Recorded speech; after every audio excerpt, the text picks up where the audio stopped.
Thursday night football. Buffalo, Miami. A lot of intrigue here. Josh Allen injured but practicing.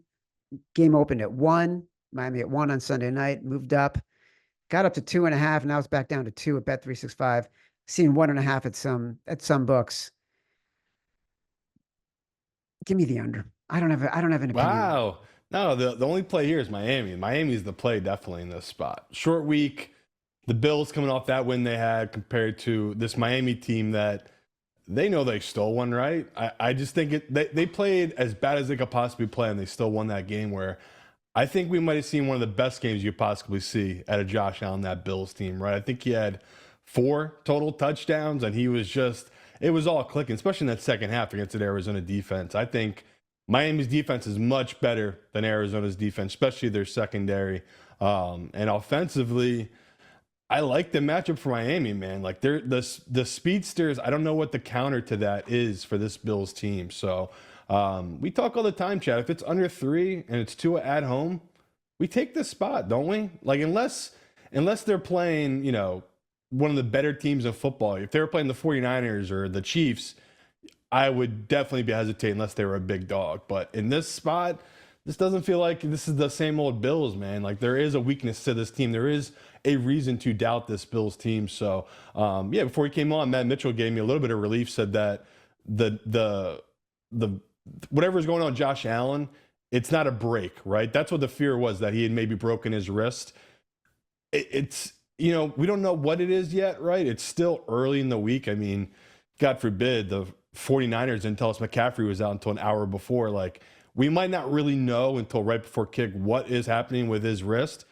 But if he can't take snaps under center, that's a huge deal going forward for this Bills team, that he's always going to have to be in shotgun.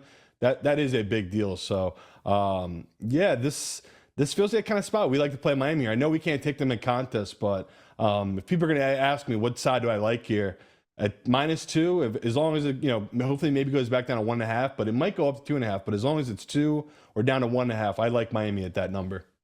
So I guess what was confusing to me is this seems to me like you're playing what you saw on the field in one game for each team and discounting a lot of the trends that we usually rely on in the first 2 weeks, all of which I just mentioned. And well, you said Miami historically. I always take Miami. Like I take 2 in this spot. So this is not this year. This is last year too. So my guy Evan Abrams, you got this in the chat, Chad? Yeah, I just saw it. Tua favors of 3 or less at home, 9-3 against the spread. So suck on that, Mr. 1 week Chad. It wasn't a criticism. I know, I know what you're saying, but no, it was an observation. Wasn't just that. No, I'm with you.